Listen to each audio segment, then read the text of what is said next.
Assalamu alaikum, I am Maria Raza from APS 7 Streams.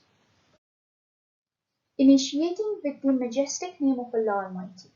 Dear learners, by the end of today's lesson, you will be able to understand how British modernized the India. Secondly, discern the constitutional reforms in India in 1861, 1892, 1909 and 1919. The topics that we are going to discuss in today's lesson are economic policies of British, modernization plan in India, constitutional reforms in India, Indian Council Act of 1861, 1892, 1909 and 1919. As a part of recap, the first word is Surat. Dear listeners, is it the first time that you are listening this word or no? In the previous lessons you might have listened about this word. Secondly, Thomas Roy. Was this the name of any island or the name of the ship of the English East India Company or something else? Contemplate about this. Fine, let me elaborate this. Surat was the place currently known as Gujarat.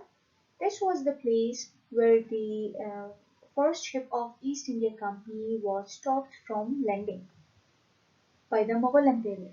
Secondly, Thomas Roy was the British who negotiated with the Mughal Emperor Jahangir, and after that negotiation, the first ship of the English East India Company was permitted to land in India. Finally, for the sake of truth. Government of India Act 1858. This was the result of War of Independence. That the War of Independence started in 1857. It ended in August 1858. Later on, there was proclamation from Queen Victoria as a case of reformation to bring reforms in India in order to stop the war. So one of the important point was to introduce the viceroy system. Altogether in India there came 20 viceroys from 1858 till 1947. If you put a glance on the map, three highlighted parts are there. The first one is Mumbai. The old name was Bombay. Secondly, Chennai. Chennai, the current name, whereas the previous name was Madras. And the last one is Calcutta. These three areas were the trading posts of English East India Company, which they established in India as their trading post.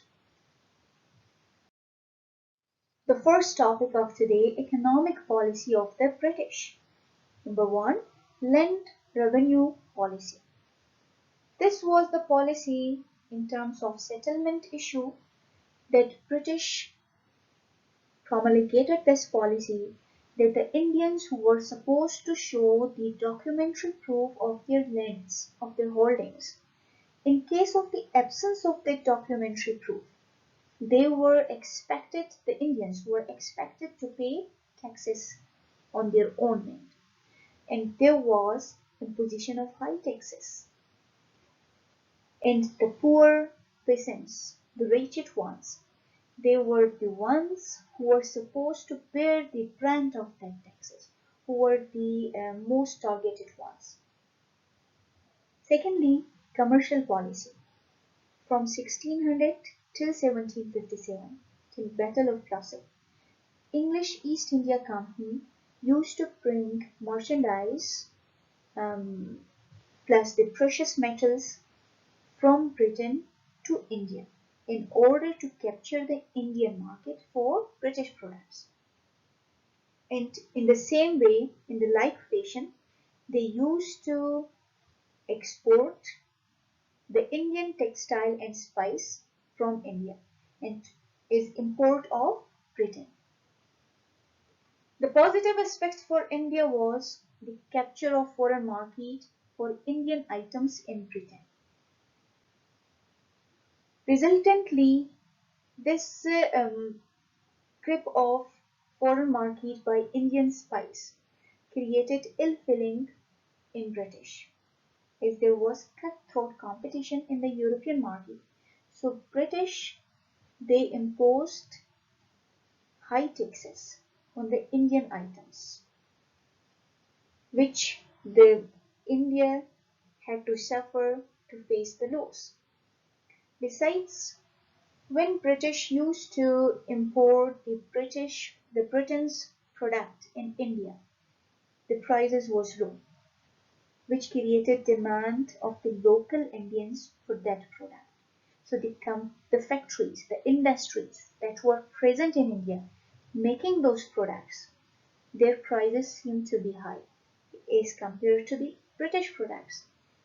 As a result, there was less demand for those products. Less demand means less production. Less production means requiring less laborers, unemployment. Finally, shutdown of those local industries. The last one here in this topic, transfer of wealth from India. The foremost, the paramount one was the subsidiary alliance. Subsidiary alliance, basically the main doctrine of Lord Wellesley, for the purpose to make the rulers of the princely states realize that the other rulers of the other princely states, they were sort of Damocles, they were sign of fear for each other. So in order to safeguard them, the only option for the rulers of the princely state was to hire the British army to secure them. In return, paying, in return, giving payment to them. So this was the thing through which the wealth of India was transferred from India to Britain. That's why India is famous by the name of Jewel of British Empire. And for your knowledge, the ruler of Hyderabad was the first one to sign this alliance, to enter this alliance, whereas Tipu Sultan of Mysore was the first one to refuse this. Next topic is modernization plan. This was the policy of British. They propagated this policy with the help. The first tool was education. They westernized education in India. And the integral topic here is the Macaulay's Manage on Education of 1835. Macaulay was of the view that a class of persons could be Indians in blood and color, but they had better be English in taste, opinions, morals, and intellect. For this purpose, for bringing this change in India with the help of education, he announced English as the replacement of the local languages in India. Therefore, he was known as the father of English in India. Secondly, in 1854, Sir Charles Wood, he sent his report about bringing changes in education. That report was called the Speech to Lord Dalhousie, the Governor General of that time. Now, what were the points discussed here? That vernacular languages, the local languages, should be adopted in primary school, whereas English plus local languages, it means Anglo plus vernacular language, should be applied in high school, whereas in colleges, only English should be the medium of education. And there was the promulgation about the establishment of London-based universities in big cities like Madras, Bombay, and Calcutta. The steps were taken. 1857, the universities of Madras, Calcutta, Bombay were established. 1882, University of Punjab, 1887, University of Allahabad were established, were set up. Besides, there was set up of the education department in different provinces of India. So this education was the first tool, was the strong tool with the British to change, to modernize, to westernize the Indian society. And this could be exemplified by the Sir Syed's Mohammedan Anglo-Oriental College. That college was English come the religious college.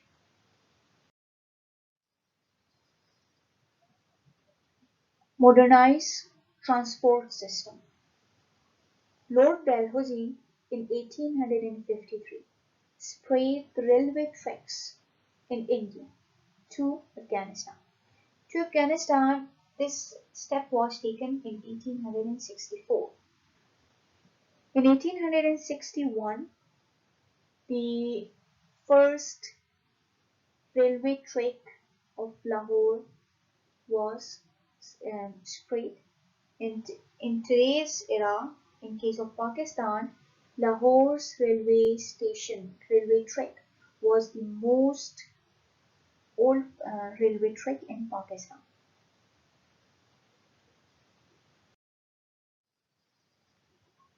Now, the constitutional reforms.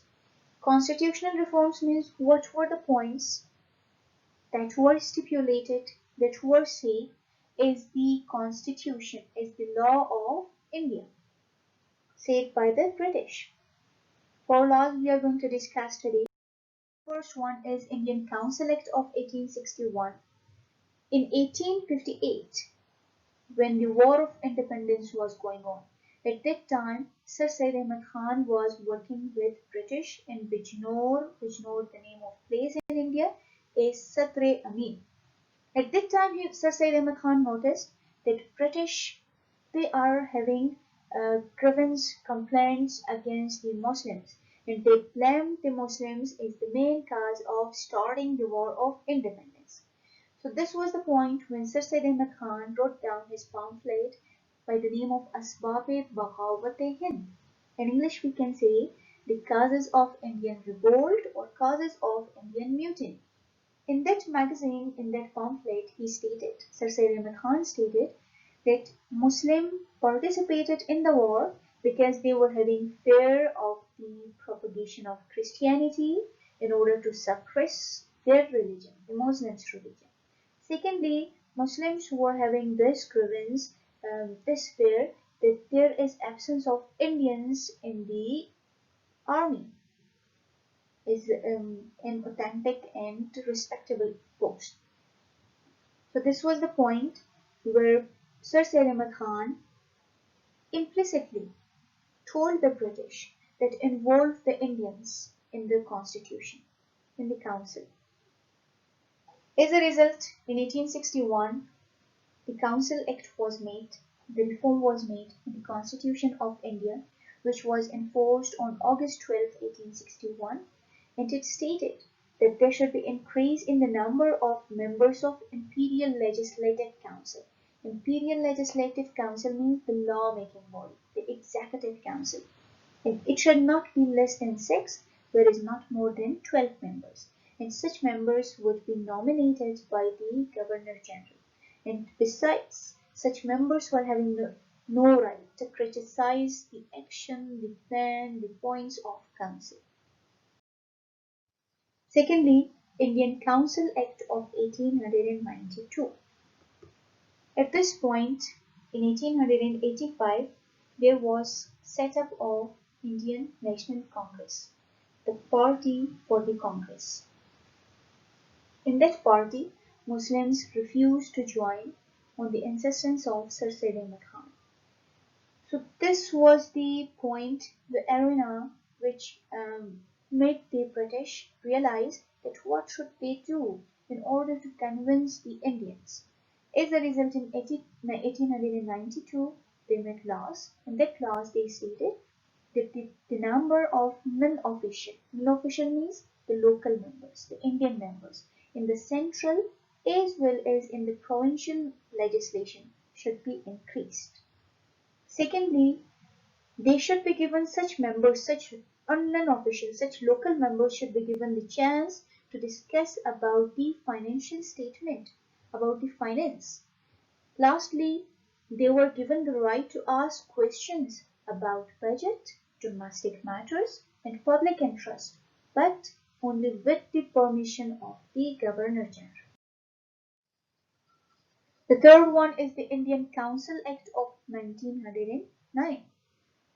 It is having some other names. Some other names are Minto-Morley Reforms, Morley-Minto Reforms.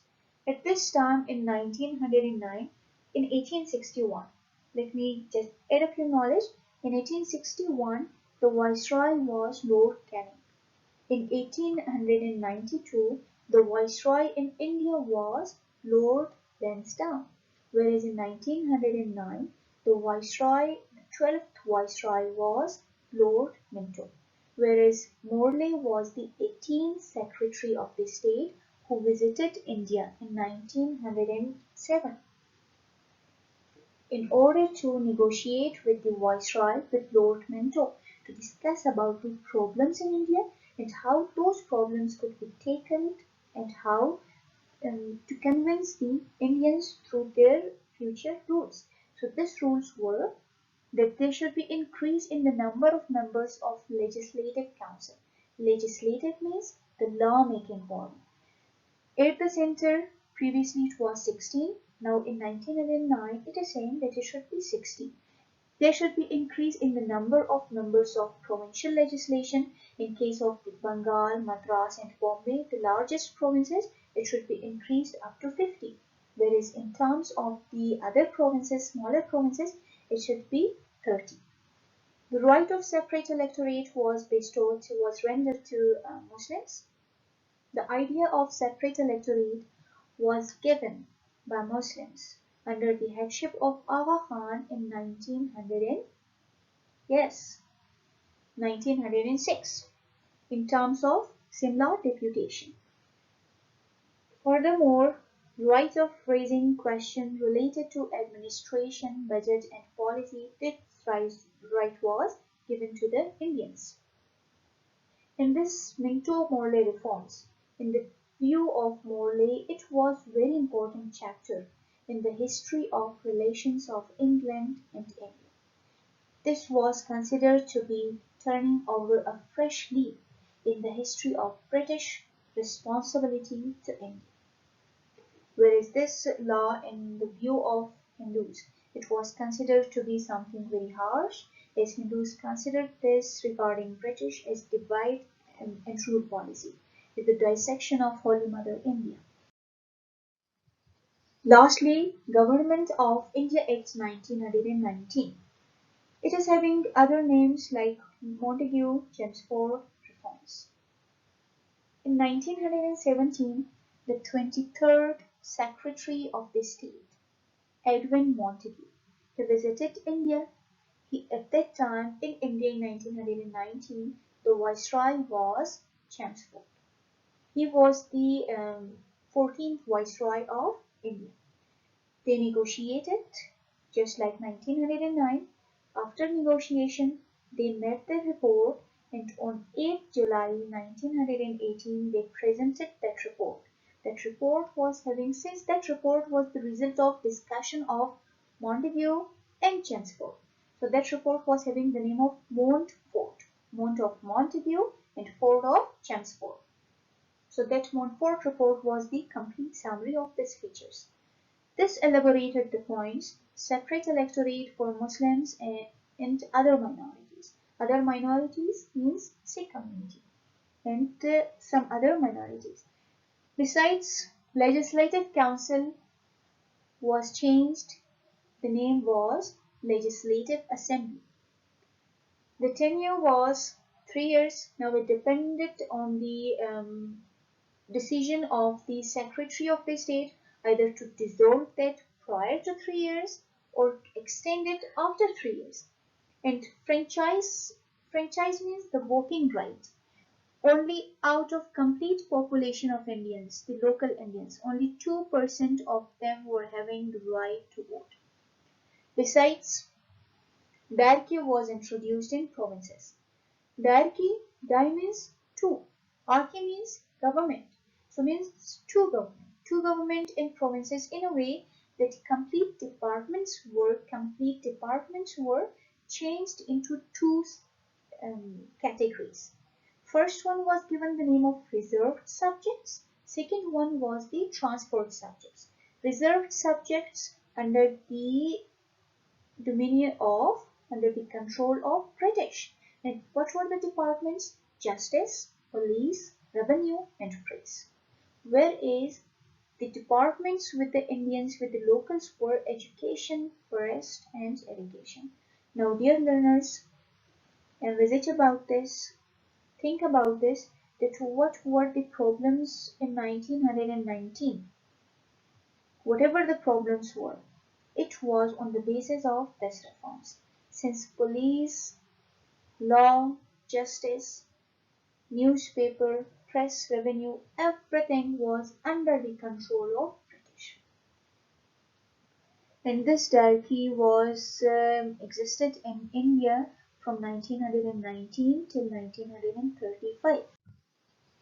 Now, as a part of assignments, search on internet about more about the modernization plan of British in India after 1858. Secondly, locate the princely states in India. Princely states, almost in 500 princely states were there. For instance, Kalat, Haran, Laspela, Chitral, Sawat, Hanza, Bahawalpur, Umarkot, Farikot. These were the examples of the princely states. Whereas 5 princely states like Hyderabad, Kashmir, Junagadh, Manawar, and Mangalore, these 5 princely states remained undecided at the time of partition, either to be with Pakistan or to be annexed with India. The next one is write down new vocabulary from pages 66 to 69. Add up your vocabs, write it in the notepad as a form of record. Last one, attempt exercise questions relevant to today's lesson. Wish you best of luck.